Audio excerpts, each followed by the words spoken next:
지난주에 저희가 마태복음 13장 18절에서 23절 말씀을 통해서 우리의 마음을 잘 갈고 닦아서 우리 안에 하나님께서 이렇게 씨를 뿌려 놓으셨는데 그 씨가 예수 그리스도인데 우리가 예수 그리스도를 빼앗기지 말고 잘 간직하면서 살자. 그래서 예수 그리스도를 사단에게 뺏기지 않도록, 잠깐 당하는 환난이나 핍박에 빼앗기지 않도록, 염려와 근심으로 빼앗기지 않도록 그리스도가 항상 우리의 마음의 중심에 계시도록 우리의 마음을 잘 가꾸고 관리하자, 그렇게 말씀을 나누었습니다. 오늘은 이 마태복음 13장에 나오는 천국 비유 중에 두 번째 비유인 가라지 비유인데요. 여러분 잘 아시죠? 가라지 비유. 가라지라고 아세요? 네. 이게 제가 네이버를 검색해 보니까 우리나라 표준 국어사전에 식물 볕과의 한해살이 풀로 줄기와 잎은 조와 비슷하고 이삭은 강아지 풀과 비슷하다. 밭에서 자란다. 이렇게 나와 있습니다. 이거 보면 이게 밀밭인 것 같아요. 이런 게 가라지예요. 이런 게.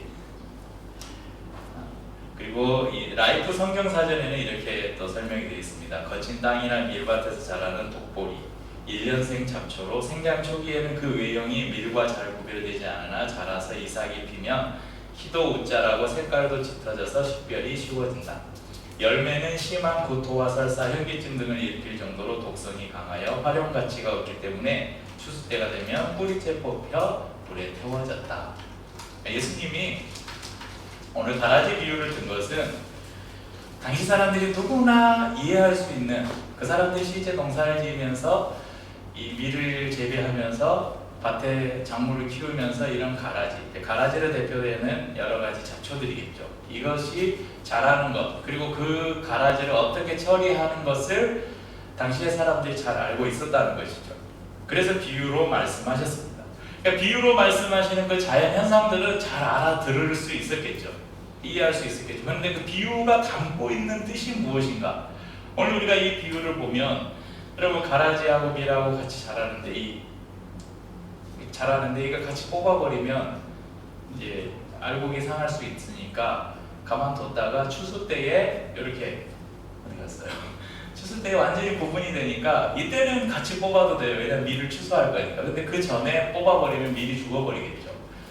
그러니까 그거 다 아는 거예요. 그런데 이게 천국하고 무슨 상관이냐 이거예요. 예수님이 이 비유를 말씀하실 때 이것이 과연 천국하고 무슨 상관이냐, 말씀을 통해서 한번 살펴보기를 원합니다. 저도 어릴 때 농사를 지었는데요. 우리나라 이 농경 문화에서 가장 많이 차지하는 비중 뭐죠? 벼 농사죠. 벼 농사. 그래서 요즘에 아이들은 벼라고 하면 모른대요. 세연이 벼가 뭔지 알아? 쌀나무는 알아? 쌀나무. 밥 먹잖아. 밥. 쌀밥 먹지. 그 쌀이 벼야. 근데 벼라고 안 들어봤지. 요즘 애들은 벼라고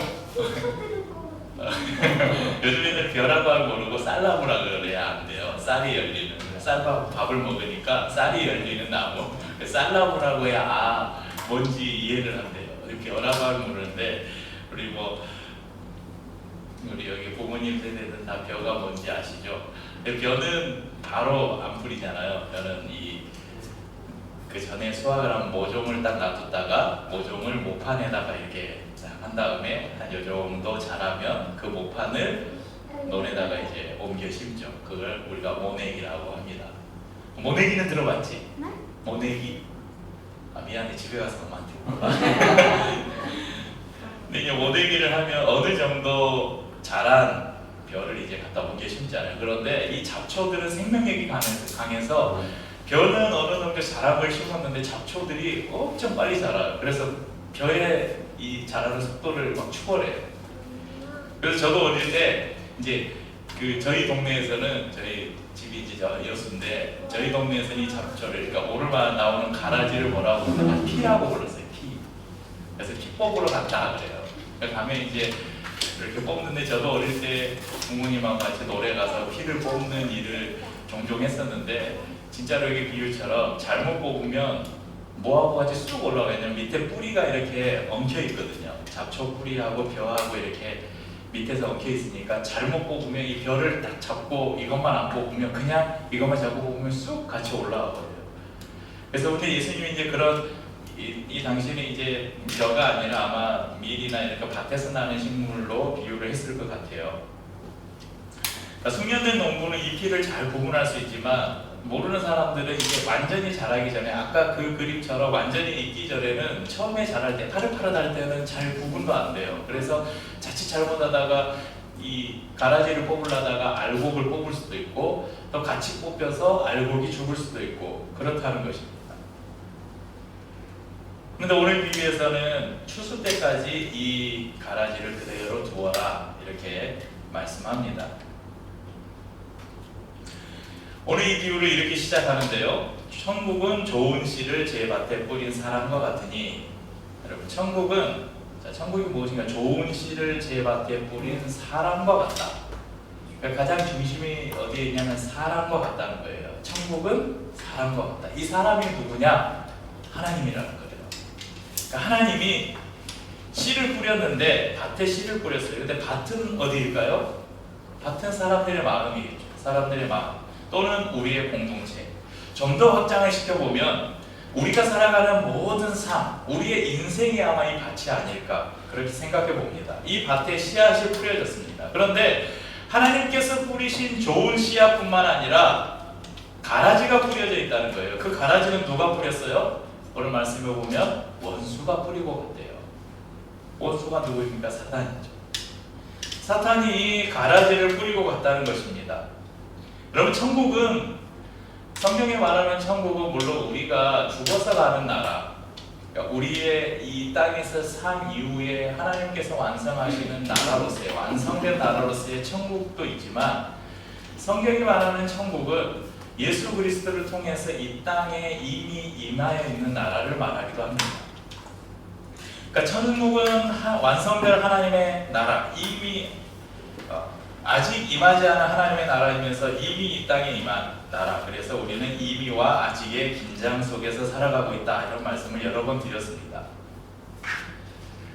그리고 하나님께서 이 땅에 우리의 삶을 천국이라고 말씀하시는데 예수를 믿고 예수를 우리의 마음에 담고 살아가는 삶, 그 삶이 천국이라고 말씀하시는데 그 천국을 가장 축소해서 잘 보여주는 곳이 어디냐면 그 교회예요. 교회 공동체. 그래서 교회 안에 우리의 원수들이 가라지를 뿌려놓을 수도 있다는 것입니다. 또한 우리가 살아가는 각 개개인의 삶의 여정 가운데 우리의 인생 가운데 원수들이 가라지를 뿌려놓을 수도 있습니다. 정의감에 불타는 사람들은 그 가라지를 자기가 뽑아버리려고 해요. 그래서 팔을 벗고 나섭니다. 그래서 공동체 안에서 이 사람 저 사람 판단하고 정죄하면서 저 가라지를 뽑아버려야 된다고 외치기도 합니다. 또한 자신의 삶에서 내가 주도권을 가지고 이건 의고 이건 불의야 판단하면서 하나님이 아닌 자신이 심판자가 되기도 합니다. 하지만 우리 주님께서는 이것을 말리십니다. 29절에 보면 가만두라, 가라지를 뽑다가 곡식까지 뽑을까 염려하노라 이렇게 말씀하십니다. 사실 이런 일들이 얼마나 교회 안에 많습니까? 오늘 주께서 분명히 비유로 말씀하신 것처럼 그럼 교회 안에 알곡이 많겠습니까? 가라지가 많겠습니까? 알곡이 많겠죠. 밭에 가라지가 알곡보다 많으면 어때요? 농사 망친 거죠. 그런데 분명히 교회 안에도 가라지가 있을 수 있습니다. 이렇게 보니까 저희 안에는 가라지가 바라기는 저희 기류의 교회 안에는 평생 이 가라지가 안 들어왔으면 좋겠는데 또 그건 모를 일이죠. 있을 수도 있다는 거예요. 그런데 그것을 가지고 너는 가라지고 나는 알곡이고 이렇게 판단하는 것 자체를 주님께서는 막고 계시다는 거예요. 그건 너의 일이 아니라는 것입니다. 그러니까 이 종들에게 가만두어라. 종들이 막 그 의협심에 불타가지고 주인에게 말하지 않습니까? 이 원수가 밭에 가라지를 뿌려놨다 그러니까 그러면 제가 너 뽑아버리겠습니다. 주인이 아사라 가만둬라. 괜히 나섰다가 알곡을 상하게 한다. 그러니까 주님은 지금 하나님은 어디에 관심이 있으신 거예요? 알곡에 관심이 있으신 거예요. 하나님은 당신의 백성들에게 지금 관심이 있는 거예요. 그러니까 요즘에 예전에 한참 신천지나 이런 교회 안에 들어와서 교회 공동체를 무너뜨리고 이런 이단들이나 이런 세력들이 얼마나 많았어요.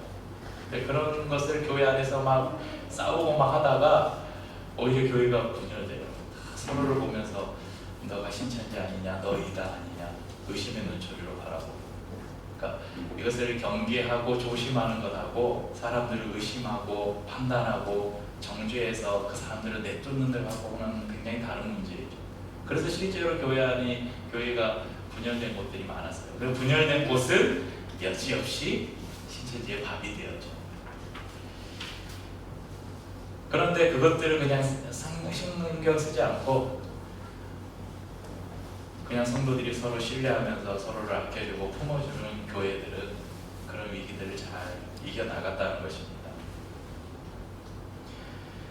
지난 시간에도 말씀드린 것처럼 예수님을 따르던 사람들 중에 여러 부류의 사람들이 있었어요. 병 고침을 받으려고 따라다니는 사람들, 뭔가 자신의 인생의 삶의 문제들, 뭔가 좀 내가 저분을 따라다니면 뭔가 내 삶의 인생 역전이지 않을까 그런 기대를 가지고 있는 사람들도 있었고, 그런데 그 부류 중에 어떤 사람들도 있었냐면 그 유대 열심주의자들도 있었어요.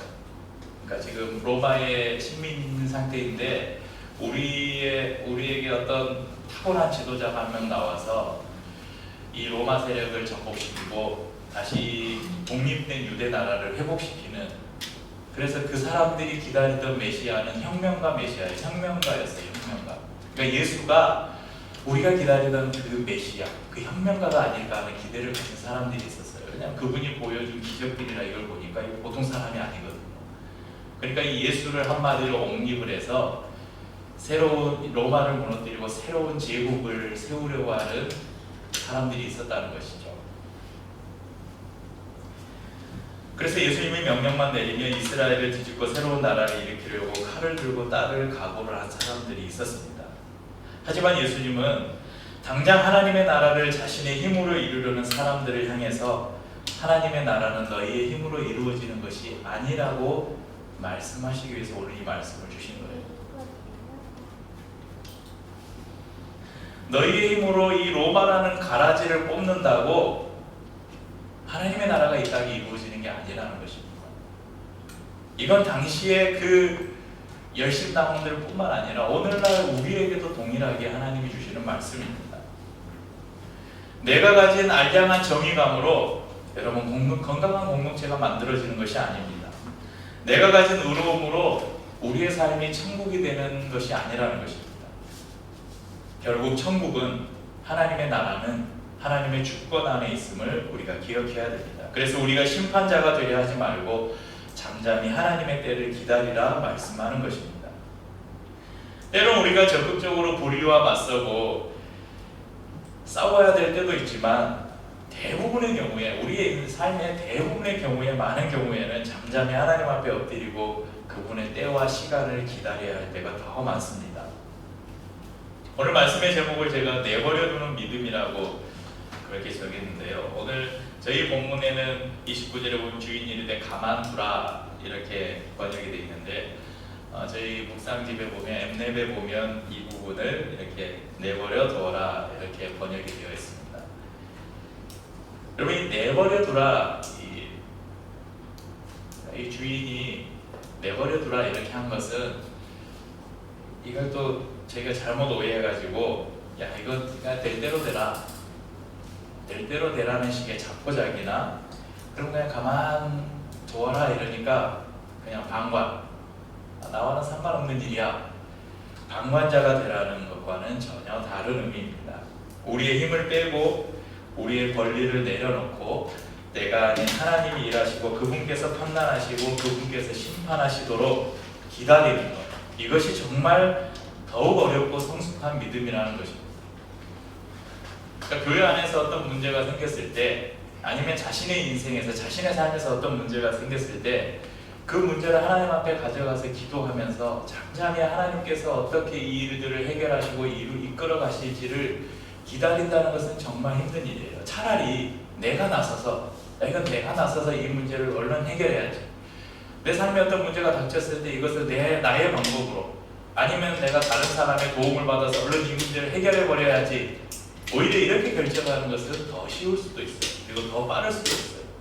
그런데 하나님의 일하심을 기다리고 엎드리는 것은 더 어려울 수가 있습니다. 그런데 우리는 그렇게 해야 합니다. 이런 성숙한 믿음으로 우리의 공동체를 품고 또한 자신의 삶을 하나님께 맡기고 살아가는 저와 우리 성도님들이 될 수 있기를 주님의 이름으로 축복합니다.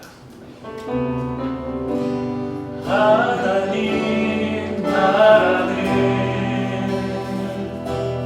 이 땅에